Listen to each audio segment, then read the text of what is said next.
მთვარიანი ღამე, ფიქრები ფიროსმანზე. გლეხის ქალს ცალი ხელი ყურძნიანი კალათისთვის შემოუხვევია. მეორე ხელში ერთადერთი მტევანი უჭირავს. აშკარად ეტყობა, რაღაცას ფიქრობს. ულამაზო ქალია, ბრგვალის სახე და სულელური გამომეტყველება აქვს, მაგრამ ხელში გემრიელი ყურძენი უკავია. მის გვერდით პატარა ბიჭი დგას, მტევანს შესქერის. ხელები მაღლა აუწევია და ქალს ყურძენს თხოვს. პატარა ბიჭია, მაგრამ ისეთი სახე აქვს, დაბალი რომ არ იყოს, კაცი გეგონება. მზემ, ქარმა, წვიმამ გააუუხეშა სახე. მაინც და მაინც არც არის ბედის კმაყოფილი. რამდენჯერ გაუგდიათ დაკარგული საქონლის საძებრად, რამდენჯერ თავში წამოურტყამთ ხელი. რამდენჯერ დასცინებიათ თაკარა მზეში. ახლა კი იგი ქალის გვერდით დგას და ყურძნის მტევანს ითხოვს. დიდი და უხეში, ასაკის შეუფერებელი თითები ახლოს მიუტანია მტევანთან და ქალის თანხმობას ელოდება. ქალს სულელური გამომეტყველება აქვს და რაღაცას ფიქრობს. ფეხიშველი ბავშვი კი დგას და გემრიელ ყურძენს ჯიუტად ევედრება. ნახათი კედელზე. ნახევრად ჩაბნელებულ სარდაფში ტევა არ იყო. ჰაერი მაგარი ღვინის სუნით იყო გაჟღენთილი. ყველანი მთვრალები იყვნენ, ქართული ხელგაშლილობით ხარჯავდნენ მთელი დღის გასამრჯელოს. ჩახლეჩილი ხმით ადღეგრძელებდნენ ერთმანეთს და ღვინო სუფრაზე იღვრებოდა. ღვინის სუნით გაჟღენთილი ჰაერიც კი მთვრალებით ეპოტინებოდა სანთლებს. სანთლის ალის მთვრალივით ბარბაცებდა და მკრთალი სინათლე დაბორიალობდა აწითლებულ სახეებზე. ღვინით სავსე თასებში ნაკვერჩხლები ტივტივებდნენ და შიგ გაკვირვებით იცქირებოდნენ მსმელები. ღვინო გამოგველია, ბეგო. ყველა სვამდა. ზოგი ხარბად, ზოგიც ვაივაგლახით.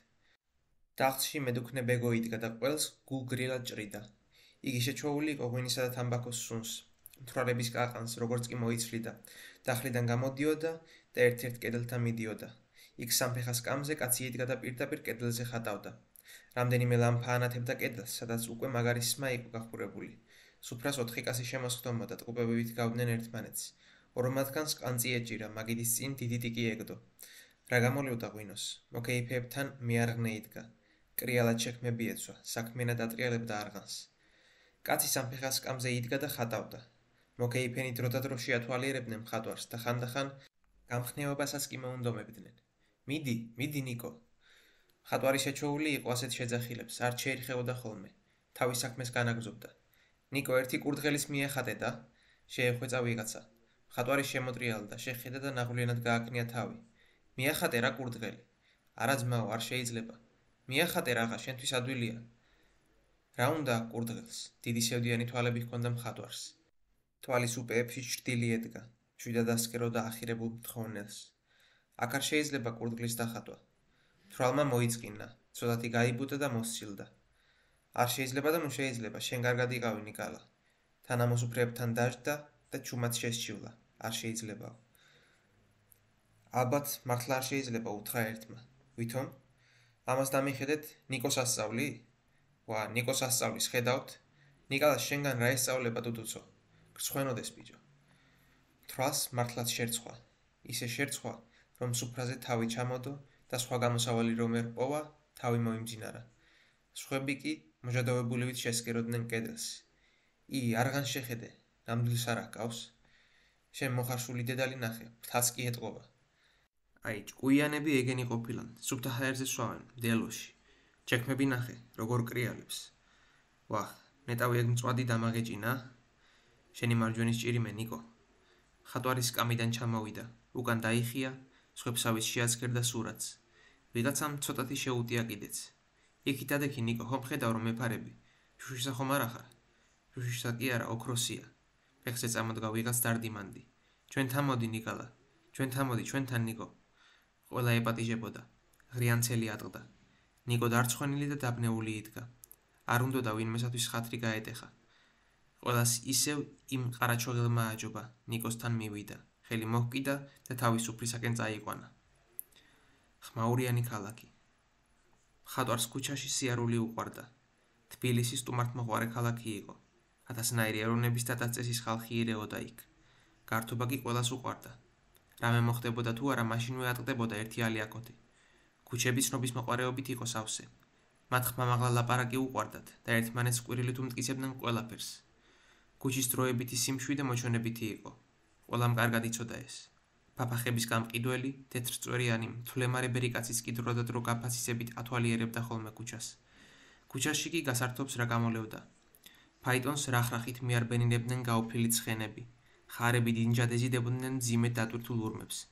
ქუჩის კუთხეში, თვალზე ჩამოფხატული კინდო იდგა და უგულოდ ატრიალებდა არღანს.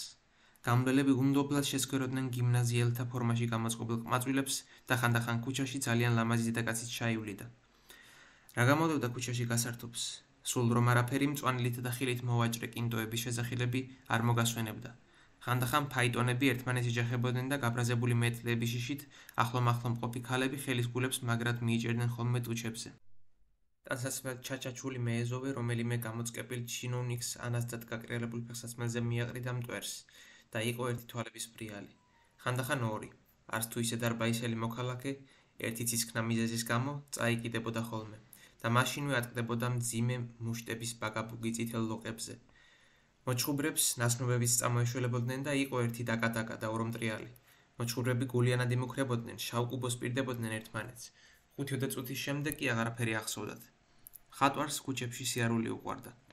ხანდახან კაცი იხრჩობოდა მტკვარში, მაგარი ბიჭები წყალში თავით ხტებოდნენ და ღონიერ მარჯვენას თმაში სტაცებდნენ წყალძაღებულს. მთელ ქალაქში დაერხეოდა ხმა და საღამოობით პატივისცემით იხსენიებდნენ გადამრჩენელს ღიპიანი ძიაკაცები. ეს იმ ვაჟკაცს გაუმარჯოს, რომელმაც რომა ყოჩებს გამოიყვანდნენ ხოლმე, შუბლებით ეჯახებოდნენ ერთმანეთს ყოჩები, მამლებსაც აზიგილავებდნენ. მიდი შეგვტარო შენა, მიდი, შედედალო. ხატვარს ქუჩებში სიარული უყვარდა. საღამოს ქალები თავიანთი სახლის ერდოზე გამოდიოდნენ, ნოხებსა და მუთაკებს გამოიტანდნენ, არხეინად მოიკალათებდნენ ხოლმე. გათხოვილი ქალები დაირას უკრავდნენ, გაუთხოვრები ხელებს ტურფად არხევდნენ და ისეც ეკვავდნენ. ხანდახან ვინმე ბედოლათი ქვემოდან რაღაცა უწესოს შეუძახებდა და გაკაპასებული ქალები ზევიდან ქოქოლას აყრიდნენ. აი შენ კი გაგიხმა ეგენა. ხალხს სიცილი უყვარდა. როგორ უყვარდა ხალხს სიცილი. ხანდახან კინდო ვინმეს ენამოსწრებულად უპასუხებდა და ატყდებოდა გაუთავებელ სიცილ ხარხარე. გამბლელები ჩერდებოდნენ, ერთმანეთს სხაპასყუპით უყვებოდნენ კინდოს ოხუნჯობას. სიცილისაგან ჩაბჟირდებოდნენ, სულ ძლივს მოითქვამდნენ ხოლმე, მუცელზე ხელს მიიდებდნენ და ნეტარებისაგან სულ ვაიმეს იძახდნენ. ზოგმა არც იცოდა რაში იყო საქმე, მაგრამ მაინც გულიანად იკრიჭებოდა. ამდენი გამხიარებული ადამიანის დანახვაზე პირზე ღიმილი მოსდიოდა. ერთი ენამოსწრებული გამოთქმა ყველას კარგ ხასიათზე აღენებდა. სახლისაკენ კმაყოფილნი მიეშურებოდნენ და გზაში ძალაუნებურად ისმენდნენ მეარღნეებს ცნობილ სიმღერებს. გასათხოვარმა გოგომ თავი მოიწამლა. ისმენდნენ და უკვირდათ, განა შეუძლია ადამიანს თავი მოიკლას. ხატვარი ქუჩაში დადიოდა და გამლელებს ათვალიერებდა. კარგი კაცი იყო ნიკალა. სხვისი უბედობას სკინდა და ბედნიერება ახარებდა, მაგრამ თვალები ყოველთვის ნაღვლიანი ჰქონდა. დიდი თვალის გუგები ჰქონდა ნიკალას. შავი თვალები, წვერულაში შავი ჰქონდა და დასაცმელი შავი ეცვა. შავ მუშამბაზე უყვარდა ხატვა. ხანდახან თეთრ ცხოველებსა და ჩიტებს ხატავდა და სიამითებს ებოდა გული. ადამიანებსაც ხატავდა ნიკო. ადამიანები გულგრილი, მოზეიმე გამომეტყველებით უსხდნენ მაგიდას და ხელში ყანწები ეჭირათ. არც ერთ მუშამბაზე არ იღიმებოდნენ ნიკალას ადამიანები, არც სტიროდნენ, უბრალოდ გულგრილად ისხდნენ. იქნება ნიკალას არ ესიამოვნა მათი. ქალაქელებს რას გაუგებდი? სოფლებში სხვა იყო. სოფლელები ასე თუ ისე ერთმანეთს გავდნენ. აქ კი ქალაქში ათასნაირი წესისა და რჯულის ხალხი ირეოდა. იშვიათად თუ დაეთხოვებოდნენ ერთმანეთს. ამინდი რომ ამინდია, იმაზედაც კი კამათი მოსდიოდათ. ზოგი ამბობდა, ვაჰრა კარგი დღეაო. მეორეს უკვირდა, რას ამბობ ბიჭო, კარგი კი არა, ის არ გინდაო? ერთს დიდი მდინარე ეგონა მტკვარი, მეორე ამბობდა, რას ამბობ, ღელეაო. ერთ ქალზე ზოგი ამბობდა, რას აკავსო, მახინჯიაო, სხვებს კი უკვირდათ. რას ამბობ, შედაბნავებულო, ერთი შეხედე, ზედგამოჭრილი თამარ მეფეაო. ქალაქერებს რას გაუგებდი? ერთხელ ერთმა კაცმა პატარა ძაღლი მოიყვანა. რაც უთხრა, ყველაფერი გააკეთებინა. უბრძანებდა და მიწაზე დააწვენდა, მოინდობებდა და წამოახტუნებდა. აშინებდა და ძაღლი თავდაყირა კოტრიალდებოდა. ხოლო ერთხელ გაჭირვეულდა პატარა ძაღლი, მაგრამ პატრონმა ფეხსაცმლის წვერი ფერში ჰკრა. ძაღლი აწკავწკავდა და მას შემდეგ ყველაფერს უკողმანოდ ასრულებდა. ხალხს ძალიან მოეწონა ეს გასართობი. სანახაობის დამთავრების შემდეგ, როცა ძაღლის პატრონმა წოწოლა ბოხოხი მოიხადა და ხალხს ჩამოუარა, სახლს შეხედეს. ზოგს ძაღლის წვალება გაახსენდა, ძაღლის კავს გავი, მერე თავიანთი სიცილით, ცოტათი სინდისის კენჭნაც იგრძნეს. ერთი მეორე და მოიწყინეს. ზოგმა უფრო გაიხარა. ეს არ იყო მალაღზე რომ გადადიოდაო. ერთმა თქვა, საწყალი ეს ძაღლი, ამდენ რამეს სანამ ისწავლი და როგორ გაწვალდებოდაო. მეორემ უთხრა, საწყალი ძაღლი კი არა, მისი პატრონია, ამდენ რამეს სანამ ასწავლი და როგორ გაწვალდებოდაო. ქალაქელებს რას გაუგებდა ნიკალა? მაინც ქალაქში დარჩა. ქალაქი შვილობილი გახდა, ასე არჩია. ხალხს კი ძალიან უყვარდა შავი მხატვარი. ზოგს არც ჰქონდა ნანახი მისი ნახატები, მაგრამ მაინც უყვარდათ. გუმანით ხვდებოდნენ, კარგი კაცი რომ იყო. რომელიმე დუქანში შევიდოდა თუ არა, მაშინვე ატყდებოდა ერთი ამბავი. ჩვენთან მოდი, ნიკო. ნიკალაც ხელში აიღებდა სასმის და სვამდა. კანც მოიყუდებდა თუ არა, თავს უკან გადასწევდა და დუქნის ჭერზე ეზმანებოდა მშობლიური მხარე, სადაც ასეთ მადლიან ყურძენს სწურავდნენ. ტკბილო კახეთო. მეთვალყურე. ზოგი ზედმეტად ცნობის მოყვარე იყო. ნიკო, რა გვარი სახარ? ფიროსმანიშვილი. სადაური ხარ? ქართლელი? არა, კახელი ვარ. ვა, კახელიცი, მე ქართლელი მეგონე. ნიკო უხერხულად იღიმებოდა. რომელი სოფლიდან ახარ, ნიკო? მირზაანიდან. კარგი სოფელია? რა ვიცი. ვა, არ ყოფილ ხარ იქა? როგორ არა, იქ გავიზარდე. მერე არიცი? კარგი სოფელია კი. დალოცვილი სოფელი იყო მირზაანი. როგორი პური მოდიოდა, რა ვაზი ხარობდა. ნიკო, საკარმი დამოქონდა იქა? კი. რა უყავი, რამდენად გაყიდე? არ გამიყიდია, ეხლაც ამაქვს. მართლა? მერე რა გინდა ქალაქში? არ ვიცი. არიცი? ნიკო ხმას არ იღებდა. გინდა გამოცანა გითხრა. მითხარი, გაეხარდა ნიკოს.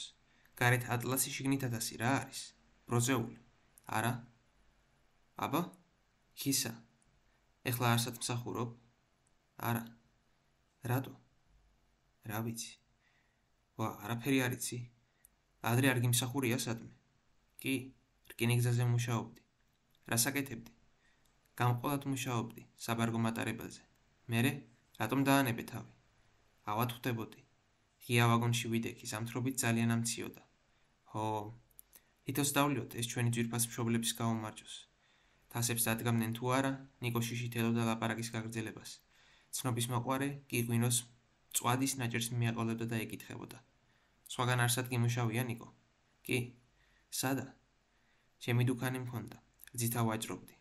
ვა, შენ ვაჭარიც ყოფილ ხარ კაცო? არა, მე ვაჭარი არა ვარ. მას ვინ ახარ? ნიკო ჩუმადიჭდა. გაკოტრდი? არა. შენი არ მიგვირს? რატომ აღარ მუშაობ კაცო? მე ვაჭარი არა ვარ. იცი რას გეტყვი? ცნობის მოყვარე გრძელი სიტყვისთვის ემზადებოდა. ნიკო თავდახრილი იჯდა და გულით ტკიოდა. მე მინდა, შენ რომ კარგი კაცი დადგე, ნიკო. სირცხვილი არ არის, აბა რა საკავ ხარ? ერთი სარკეში ჩაიხედე. შეკარგიდეთ მამიშვილო. ხვალე მუშაობა დაიწყე, ანდა შენ სოფელში წადი. გააქმნიე რაღა ეგოხერი მკლავები, სასმელ საჭმელიც გექნება. ახალ შარვალ ხალათსაც იყიდი. სინამდვილეს უნდა იყო ასე სამადლოდ. ღმერთმა დამიფაროს და ჩემისთან ადამიანი რომ გამოილიას ქვეყანაზე, მერე რაღაც აპირებ, ნიკო. ვინ გაჭმებს მაშინ პურს, ან ვინ გადაგალევინებს? რატომ ახარ ასე უქმად? რატომ არა მუშაობ? მე ვმუშაობ. მუშაობ? რა საკეთებ რო? ხატავ? შენ რა გითხარი, ბიჭო? გულიანად ეცინებოდა ცნობის მოყვარეს. ეგ რა მუშაობაა? ნიკო ხმას არ იღებდა. ვინ გასწავლა ხატვა? არავინ? უკვირდა ცნობის მოყვარეს. მაშ მე რატომ არ ვიცი ხატვა? რა ვიცი აბა. ცოტა ხანს ჩუმად იყვნენ. ცნობის მოყვარე დუქნის მოხატულ კეთლებს ათვალიერებდა. ნიკო, ხატვა მასწავლე. კისინა მანეთიანს მოგცემს. ნიკო არ ბრაზდებოდა. როგორ გასწავლო აბა? ხატვა ისეთი რამეა, თუ შენ თვითონ არ იცი, სხვა ვერავინ გასწავლის. დავლიოთ მაინც. ეს გაუმარჯოს პურმარილის კაცსა. ღამით, როცა დუქანიც არიელდებოდა, ნიკო კედელზე ან მუშამბაზე ხატავდა.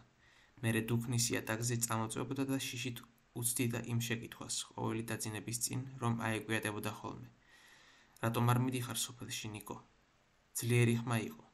სული სიღრმიდან ამოდიოდა. ნიკო მაინც წაუყრუებდა ხოლმე. თვალებს ხუჭავდა. ინაბებოდა კაცი. რატომ არ მიდიხარ მეთქი, ნიკო? ჟირაფი. ჟირაფი საოცარი ცხოველი იყო. არც ალესილი კბილები ჰქონდა, არც ბასრი ჭანგები. კაცებლები რომ მოეგერიებინა, სამაგიეროდ სწრაფი სირბილი იწოდა. გრძელ კისერს უკან გადასწევდა და თვალოსწინელ ველზე მიქროდა. დღისით ბალახს სოვდა, საღამოობით ნაყვლიანად შესკეროდა ჩამავალ მზეს. ფრთხილი ძილი იცოდა. პატარა ხმაურზედაც კი ყურებს დასქვეთდა ხოლმე და ნამიანი ნესტოები ებერებოდა. მოხერხებულმა მონადირემ ჟირაფი მაინც დაიჭირა და ახლა ჩარჩოში გამომწყდეული მაინც ამაყად გამოიყურებოდა. შვილდივით მოზიდულ ტანზე ლამაზი ლაქები ეყარა. ჩამოქნილ ფეხებზე იდგა. დაჭიმული კისერი მოეღერებინა და ამაყად ჯიუტად შესქეროდა მნახველს. ნიკალა იწვა და თავის ნახატებზე ფიქრობდა. შველი წყალს ასვამს. სამთარი მიულეოდა თუ არა, ნანატრისი თბო იღვრებოდა ქუჩებში. უცნაური მღელვარება იპყრობდა ხმაურიან ქალაქის მცხოვრებთ. ყველას გარეთ მიუწევდა გული. მოხუცები მთელი დღე სახლის წინ ისხდნენ და მზეს სახეს უშვერდნენ. ყველანი სასიამოვნო მოდუნებას გრძნობდნენ. თან ცდილობდნენ ერთმანეთისთვის არ შეემჩნევინებინათ ეს და მღელვარებისაგან ისეთ სისულელეებს იძახდნენ, გული გეტკინებოდა. მერე ვითომდა არაფერიაო ამაყი სახით დაიარებოდნენ ქუჩებში და თითქოს ვერც ამჩნევდნენ, როგორ შემოიჭრა ქალაქში წელიწადის ახალი დრო. დღისით ერთმანეთს ეჭვიანი მზერა აწუხებდათ, ღამით მტვერში ამოგანგრული კატების შხავილი. და ასე გრძელდებოდა, სანამ გაზაფხული მთლიანად არ დაიპყრობდა ხმაურიან ქალაქს. ვარდისფრად და თეთრად გადაიპენდებოდა ხეები. მტკვარი დიდდებოდა, ჩიტები ბრუნდებოდნენ ქალაქში.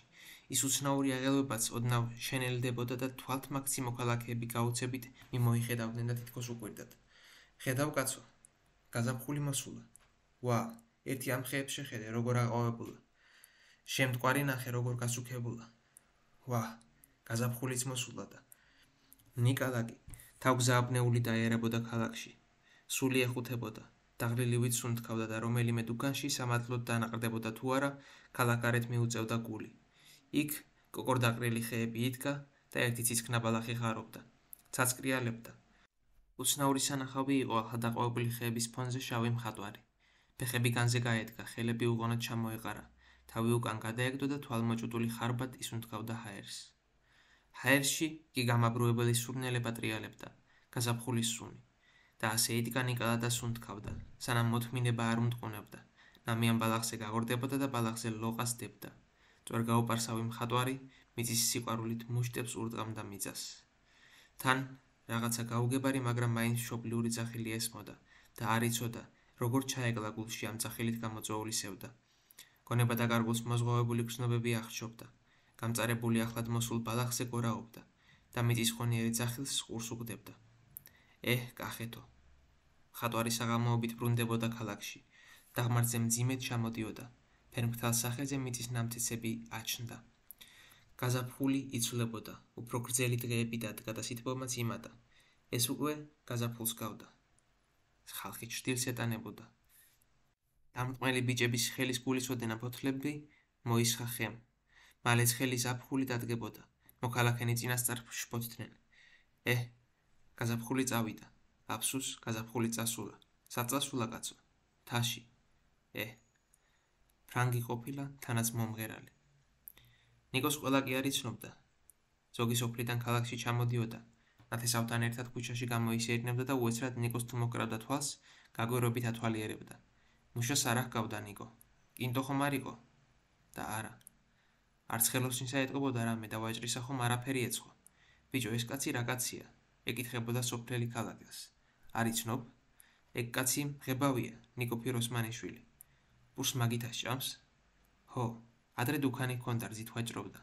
მართლა გაკოტრდა? არა, ერთ ქალს გადაეყარა. ქალს რომ ადამიანი გადაეკიდება. თანაც ჩვენებური ქალი კი არ იყო. აბა, ფრანგი ყოფილა, თანაც მომღერალი. დაიცა რა ერქვა? სოფლელი გაფაცისებით შეხურებდა ნათესავს. ქალაქელი ფიქრობდა. სულ ერთი არ არის? რა ერქვა? ვეღარ ითმენდა სოფლელი. მერე? ჰო და ის ქალი ამაყი ყოფილა. არავის იკარებდა. ვა, ესეც ამაყია, ვერაფერს ეუბნებოდა. ეს კაცი? ესა? ამაყია? მერე როგორი? მთელი ქალაქის ბავშვები კუდში დასდებდნენ, დასცინიან, ამას ხარავებდნენ, კენჭებს ესვრიან, მაგრამ ერთხელაც არ მიატრიალებს თავს. ისეთი ამაყია. საწყალს, ხან დუქანში წინავს, ხანაც კიბის ქვეშ. ძალიან აწვალობს. ნახატებს კი ყიდის ხანდახან, მაგრამ პურის ფული მაინც არ აქვს ხოლმე. სამადლო დაჭმევენ. და მაინც ამაყია? ჰო, ვახშენი. მერე ამან თურმე აიღო და ორი ურემი ყვავილი გაუგზავნა იმ ხალს. რამდენი? ორი ურემი. სადიშოვა კაცო. მაშინ ვაჭრობდა. მერე იმ ხალმა რა უთხრა? მერე იმ ხალმა თავისი გული აჩუქა. ვაჰ, ნეტავი რა ერქვა, როგორ დამავიწყდა. სულ ერთი არ არის, მაგის გახსენებაში თავი რომ არ შეიწუხო, შენი დადი არ გეყოფა? არა მაინც, მერე ერთ მშვენიერ დღეს იმ ხალმა ფეხი დაჰკრა და ჩიდივით გაფრინდა. ვა, გაფრინდა? მაშ? ხალს რომ ადამიანი გადაეკიდება, მერე ტყუილია. ამბობენ ის ქალი ვიღაც მდიდარს გაჰყავ. ამან რომ ეს ამბავი გაიგო, პირველად არ სასჯეროდა. მერე ყველაფერს თავი მიანება. სოფელსა, სამუშაოსაც, თავის გულის ბოლმას ეხლა ხატვაში ჰკლავს. შენ გინახავს? მაგის ნახატები? როგორ არ მინახავს? იცი რა გემრიელად ხატავს? მაჩვენე რა? წამო მაღაზია ადვილი რა არის? მაგის ნახატები დუქნებში კიდია. ეს რა კარგი რამე გამახსენი. ვხარო და ქალაქას. თან თითო ბოთლიც ღვინოს დავლიოთ და მაგის ნახატების ვნახოთ. სწრაფი ნაბიჯით მიდიოდნენ ორთაჭალის ბაღებისკენ. ხო მართლა. იმ ხალს მადმუაზელ მარგარიტა ერქვა. რამოდენ ასახელ ერქმევია კაცო. რესტორანი ელდორადო. ვიღაცამ ფაიტონი შეაჩერა და ხმამაღლა დაუძახა. ნიკომ შეხედა. ისნო და მორიდებულად გაუღიმა. როგორ ახარ ნიკო, ხომ მშვიდობაა? მშვიდობაა კი. აბა ერთი აქ მოდი. სამნი ისხდნენ ეტლში. სამივენი მაგრა ბიჭებად ირფლებოდნენ ქალაქში. ცნობილი დამტყმელები იყვნენ, განსაკუთრებით ის, ნიკოს რომ გამოელაპარაკა. ისეთი ღონიერი იყო, კამბეჩუას ეძახდნენ, თუმცა ცხვირი ჩატეხილი ჰქონდა. მაინც ესხიანი ბიჭი იყო. როგორ ახარ ნიკო? მამალა ჰკითხა კამბეჩუამ და დაბეჭდილი მარჯვენა გაუწოდა. თავად როგორ ბრძანდებით? რატომ დამიძახეთ? დამტყმელებმა ბიჭმა გაუღიმეს. საკეფოდ წამოდი ნიკალა. ფაიტონით მგზავრობა საამაყო საქმედ ითვლებოდა. ფაიტონი ძვირად ფასობდა. მხოლოდ იმათ შეეძლოთ მეტრის დაქირავება ცხოვრებაში სწორ ალღოს რომ აიგებდნენ და ფხას გამოიჩენდნენ. კამბეჩუას და იმის მაკაცებს ფული თავზე არ გადასდიოდათ. მეტლემ პატივის სამად და უფასოდ მიჰყავდათ ცნობილი ბიჭები ორთაჭალის ბაღებისაკენ, რესტორან ელდორადოში. მაკაცებმა კარგად იცოდნენ, რომ ფაიტონის ხალხი ათვალიერებდა და ამიტომ ისე გაჭიმულნი ისხდნენ, უცხო კაცს რომ დაენახა ნასწავლი ხალხი ეგონებოდათ. მხოლოდ ნიკალა იჯდა თავჩაუღუნული. კიდევ რა მოგართვათ, შენ ხარ ჩემი ბატონი. დოში, დაიმახსოვრე. კი, ყველი, მწვანილი? კი.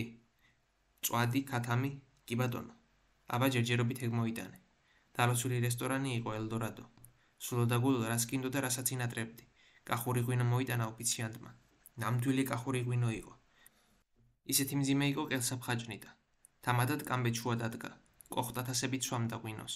ნიკალა სადღეგრძელოზე რომ მიდგა ჯერი, უკვე შეზრდებული იყვნენ სახეზე. კამბეჩუას თასი შეუსვეს და იმანას დიდხანს არ აცდევინა. ახლა ძმებო, მე იმ კაცს ვენაცვალე, მე იმ კაცის სადღეგრძელო უნდა ვთქვა, ვინც რომ ისეთი კოხტა და ხოშიანი ხატვა იცის, ყველა რომ ჰალალად იტყვის, ვენაცვალე მაგ მღებავსო. ეს შენ გაგიმარჯოს შემო ნიკალა, შენი ჭირიმე. შენი. მოდი გაკოცო. ნიკო წამოდგა, კამბეჩუამ გულში ჩაიკრა და ნეკნები ადგინა. ვაჰ, ვინც მოსულა გაუმარჯოს. საღამო მშვიდობისა. თმა გაჩეჩილი კაცი იდგა, ახლა შემოსული. თვალებს აცეცებდა. ერთი კარგი ლექსი გითხარი ბიჭო. ჯერ დაგულოცოს კაცო. ახლად მოსულს არ სჭირდებოდა დიდი პატიჟი. თქვენს პურის ჭამას გაუმარჯოს, შვილები გიცოცხლოთ, მშობლები გიცხონოთ. თასი გადაჰკრა. მწვანილი მარილში ამოუსვა და მწვადის ნაჭერიც მიატანა. საწყალი მამა ჩემი, სმას მიშლიდა. ნაღვლიანად ჩაილაპარაკა კამბეჩუამ. აბა ერთი კარგი ლექსი მითხარი. შეკარგი დედმა მიშვილო. შემოწრებულმა ლუკმა საჩქაროდ გადაღლაპა, ჩაახველა და თქვა. ვინც კი გასათხოვარია, ყველა გამithხოვდებით. რაგინდ ბევრი ვიქეიფოთ, ბოლოს ყველა მოვკვდებით. სწორია ხო იცი? უფრო მოიწყინა კამბეჩუა. ეგ ხომ უშენოდაც ვიცოდით, ერთი მხიარულის გითხარი და. მხიარული? მაღაზია ადვილი რა არის? კარგი ბიჭები იბადებიან სადა? ორთაჭალაში. პური საჭმელად დაждდებიან სადა? ოქროყანაში. სუფრაზია თევზი ღვინო კიდევ ლავაში. ტერსი მათთან გამოუვა ცუდად თამაში. ვაჰ, შენი ჭირიმე შენი. ყანწი მაგას, ყანწი. კამბეჩუას შეაცქერდნენ, ამ ψონები ეგონათ. კმაყოფილი იქნებოდა, მაგრამ კამბეჩუას შემოსწრებულის თავის ოდენა მუშზე ჩამოედო ნიკაპი და ფიქრობდა. ყველანი გაკვირობით შეესქეროდნენ. ბოლოს კამბეჩუა გამოერკვა. თავი მაღლა ასწია და ხმადაბლა იკითხა. ნეტავი, რატომ მიყვარხარ ნიკალა ესე? დათვი კი, თვარის შუქზე მოხვედრილი დათვი. განაბულიყო და საოცარ ძახილს ყურს უგდებდა. რამდენია რა ამ დათვმა? ძალიან მშიერი, საჭმელის საძიბრად დაცოცავდა ბნელ ღამეში. ამაუტყნოსავდა ჰაერს, ღამის სიბნელეში გატრუნულ ჩირგვებს ეჭვით შესქეროდა. გადაიარა დიდი მინდორი, სადაც უზარმაზარი კურდღლებივით ეყარნენ თეთრი ლოდები. ჩამიჩუმიც კი არსაიდან ისმოდა. არსად იყო საკვები. დათვი გახდა, გაილია. ტორები გადარჩა. ძველებურად უზარმაზარი, რამდენი ტყვია ასდა თავს. რამდენი უბედურება გადაიტანა. თავდაპირველად აქეთ-იქით დაწრძოდა. ყველა ეძებდა საკბილოს. მერე თავი დაადო. და სულ პირდაპირ იარა. აღარც ჰქონდა რაიმეს შოვნის იმედი, მაგრამ სულ წინ და წინ მიდიოდა. გზად წაქცეული ხე შემოხვდა. ზედ შედგა, რამდენიმე ნაბიჯის გადადგა და განათდა. დათვი შეკრთა და გაჩერდა. იდგა გაკვირვებული, გახევებული და გზნობდა, როგორ ბძინავდა მისი გაკუცული ტყავი მთვარის შუქზე. ხეს პრიალებდა, წაქცეული ხე. დათვი კი იდგა და მოულოდნელი სინათლით გაკვირვებული და შუქს ასე შორიდა, რომ მოდიოდა მისკენ, ყურს უგდებდა. ყურს უგდებდა და სული უკაწკაწებდა, რადგანაც ყველაფერი ეს ძალიან წააგავდა ძახილს, უცნაური ხმებითა და ბგერებით სავსეს. კიდევ კარგი, რომ ტორები ძველებურად უზარმაზარი და გამძლე ჰქონდა დათვს. იგი სამუდამოდ დარჩა ამ წაქცეულ ხეზე. მეფე. არაჩვეულებრივ სიზმებს ხედავდა ნიკალა, როცა კიბის ქვეშ ეძინა. გვერდები მაინც ტკიოდა და როგორც კი ტკივილს იგრძნობდა, ის შეჩვეული ხმა მაშინვე გამოელაპარაკებოდა ხოლმე. ნიკო, ქშია ნიკო. კი, შემპარავი ხმა იყო. ნიკო, წყურია ნიკო. კი. ხომ არ გცივა? ხო, სიცივია. გვერდები ხომ არ დაგებეჟა მაგ იატაკზე წოლიდა? კი, დამებეჟა. მერე? ნუ თუ არ გინდა კარგი ცხოვრება ნიკალა. მინდა კი. ხო და აიღე და გააქმნი ეგო ხერე მკლავები. შენ სოფელში ქვაზე დასახლდება კაცი. ბიჭო. შემზარავი ხმა იყო. კახურად უქცევდა. ხომ იცი როგორი დალოცვილი მიწაა კახეთში? რა ვაზი ხარობს? როგორ არიცი? მერე არ წამოხვალ სოფელში? ნიკო ჩუმად იყო. არ წამოხვალ მეთქი? არა. რატომ? მე გაიფიქრა ნიკომ და გაწილდა. მე მიწის მუშა არა ვარ. მაშვინა ხარ. ხატვარი. ხატვარი? მერე და რა გაბადია? ამაყად ჩაიცნებდა ხოლმე ნიკალა. ვინ იფიქრებდა, რომ ეს ტანსაცმელს შემოხეული კაცი მეფე იყო და თავის ქვეყანა ჰქონდა. დიდი და თვალუსწვდენელი იყო ნიკალას სამფლობელო. ქალაქებსა და სოფლებში ხალხი ცხოვრობდა. მწვანე ტყეებში ათასნაირი ცხოველი ირეოდა. ცაში ფრინველები დანავარდობდნენ. მდინარეებში თევზები დაცურავდნენ და ლურჯ ზღვაზე ნავები ტივტივებდა. ნიკალას ქვეყანაში გათენებისას შავი ბინდი იწელებოდა, თხელდებოდა და ბოლოს ვარდისფრად იხლიჩებოდა ცა. დალოცვილი სინათლე ეფინებოდა ქვეყანას. ხალხი ეგვიზებდა, იზმორებოდა და პირს იბანდა. შემდეგ დინჯა დამოდიოდა მზე და ყველაფერი ლამაზდებოდა. მშვენიერდებოდა. ჭუჭყიანი გუბეების ზედაპირზეც კი ზანტად იგლაკნებოდა სისარტყელას მბზინავი ფერები. ცხოვრება დუღდა ნიკოს ქვეყანაში. გლეხის ბიჭი პატებს მიდენიდა. მადლიან ყურძენს ფეხებით წურავდნენ მძიმე კაცები. საჭმლის საძებრად მიეშურებოდნენ დედაღორი და იმის კოხტა კოჭები. ხალხი დღეობებზე მიდიოდა. ჩარდახიანი ურმები ისხდნენ და დანავლიანებული ხარები უხალისოდ მიაგორებდნენ მძიმე ურემს. მზარეულები საჭმელს ამზადებდნენ. გაბრუზგნილ ულვაშიანი მეეზოვე ქუშებს დინჯად გვიდა. ზურგმაგარი ბოშები არხეინად დაატარებდნენ მძიმე ტიკებს და კასრებს. სადღაც მიეშურებოდნენ ბედის მონამორჩილი ვირი და მისი პატრონი. სარკეში გაკვირვებით იხედებოდა ორთაჭალას ტურფა და ნაოჭის დანახვაზე უყდებოდა ჩვილი გული. ვირზე მჯდარ აქიმს ყოველ შემთხვევისთვის ქოლგა გადაედო მხარზე და ავადმყოფთან მიდიოდა. ქვეყანას ეღვიძა, მაგრამ ჯერ კიდევ გულის ძილით ეძინათ. დიდარი კინტოს შვილს დაყვითა ქუდა გოგოს. მაინც რარბილი ბალახილი ბლიუებდა ნიკოს ქვეყანაში, როგორ კრიალებდა ცა. მოქნილი, ჩამოსხმული ირემი, კისერ მოღერებული იდგა. რქებზე მწვადის ნაჭრები ჰქონდა ჩამოცმული და იქვე, ორიოდ ნაბიჯზე, მუშტისოდენა ვარდები ხარობდა. ლამაზი, წყლიანი თვალები ჰქონდა ნიკოს ირმებს და შვლებს. ყველაზე ლამაზ დედაკაცსაც კი შეშურდებოდა მათი თვალები და მიხრა-მოხრა. საკვირველი იყო ასეთი ლამაზი არსებები მხოლოდ ფოთლებითა და ბალახით საზრდოობდნენ. ხანდახან წყალსაც სვამდნენ. წყალთან კი თოფიანი კაცი ელოდებოდა ირმებს და სროლის ხმაზე ცაში ისარივით ავარდებოდნენ ხოლმე ფრინველები. უშველებელ ფრთებიანი არწივი მაღლა ცაში ტივტივებდა. და ჩასისხლიანებული თვალები და ეძებდა მსხვერპლს. ზანტი ნაბიჯით დაიარებოდნენ ზანტი და ხორბლისფერი ლომები. შავი ტახი ყოველთვის მზად იყო საბრძოლველად და თეთრი ეშვები ეკავებოდა. პატარა ხმაურზეც სოროსკენ გარბოდა კურდღელი, მაგრამ არწივი მძიმე, შავი ღრუბელივით აცხრებოდა თავზე. მდიდარ კინტოს ვაჟი ამასობაში მდიდარი კინტოს შვილიც იგვიზებდა. კარგა ხანს ბურანში იყო. იქამდე არ წამოდგებოდა, სანამ შიმშილი არ შეაწუხებდა. მერე კარგა ლაზათიანად დანაყრდებოდა. მამის გემოვნების მიხედვით გამოიპრანჭებდა და თავმომწონედ იდგა ნახველების წინაშე. განიერი შარვალის ქელფეხებს უმალავდა. გაფუებული ლოყები ვარდისფრად უღვიოდა. ორსართულიანი ღაბაბი მკერდზე ჰქონდა მიბჯენილი და წელის ადგილას ვერცხლის ქამარი შემოერდგა. ჯერ კიდევ ბავშვი იყო, მდიდარი კინტოს შვილი, მაგრამ მამისაგან უკვე იცოდა ფულის კადრი და ცხოვრების გემო. სხვა არაფერი სწამდა. დოენ შემოდგმული იდგა და ეს ბრიყვი და ნიკალას შიშითა და ზიზღით შესხიროდა თავისი ქვეყნის ბინადარს. ხალხი კი შრომობდა, მუშაობდა, ოქროსფერ კალოზე დაიარებდნენ ხარები, გლეხები ყურძნის სავსე გოდრებს ეზიდებოდნენ. ზოგ ქალს მძიმე კოკა შეედგა მხარზე, ზოგიც დაირას აჩხაკურებდა და არხეინად მიირთმევდნენ ლუდს. არწივს კი უკვე მოეძებნა მყუდრო ადგილი და გულგახეთქილ მსხვერპლზე იჯდა. ბასრი ჭანგები მოდუნებულ სხეულში ჩაერჭო და საცა იყო მზეზე აელვარებული ნისკარტით კორტნას დაუწყებდა. ტყისგან შორს ცხრამთის გადაღმა უშვილო მილიონერი იდგა და ბავშვები ან ღარიბ ქალს თვალს არიდებდა. ოქროს ცეცხლზე ჩამოკიდებული ძვირფასი ნივთი ბრჭყალებდა. უშვილო ქალის დამჭყნარ მკერდს, ღარიბ ქალს კი გულზე მაგრად მიეხუტებინა ცოცხალი ჩვილი არსება და ძუძუს აწოვებდა. გადაჭრილი ხეები მოჩანდა მათ უკან, სადღაც შორს კი მაღალი მწვანე ტყე ხარობდა. ტყე მთის ფერდობზედაც იყო, მერე ბუჩქები იწყებოდა, მერე ძალიან მაღლა ბუჩქების თავდებოდა და პიტალო კლდეებზე თეთრჩოხიანი ვაშკაცი იდგა. არწივივით გასქეროდა მიდამოს, დამბაჩაკით და დაღესტნური ხანჯალი შვენოდა წელზე. გადასავარდნთან იდგა და იქითკენ იყურებოდა, საიდანაც მტერსელოდებოდა, ხოლო მის ფეხთით მშობლიური რძისფერი აული ქათქათებდა, ცნილად გასაძირი. მაღალი მთები იყო ირგვლივ, გახვევებული ცამდე აზიდული მთები. უცხო იყო მათთვის ხმაური და მოძრაობა, მაგრამ ხანდახან პატარა კენჭი დაგორდებოდა მთის წვერილიდან, მეორე კენჭს გვერდს გაჰკრავდა, აიყოლებდა, ღორღით ჩამოიშლებოდა და კენჭებს მისდევდა. გზა და გზა მოზრდილი ქვების აჰყვებოდნენ ხოლმე ამ მოძრაობას. მერე დიდი ლოდების კი თავს ვეღარ იკავებდნენ შეჩოულ ადგილს და დაბლა, ბარისაკენ მიჰქროდნენ. ბუჩქები ხომ ვერ შეეშერებდა თავაწყვეტილ ლოდებს, ტყეში შეიჭრებოდა ხოლმე ზვავი. ხეებს ლეწავდა და ბოლოს მდინარეში ზღართანით ვარდებოდა. შეშფოთებული თევზები უგზო-უკვლოდ დაძრიალებდნენ წყალში და წითელპერანგა მებადური ადვილად იჭერდა მათ. ცოცხალი თევზი სუფრის მშვენება იყო.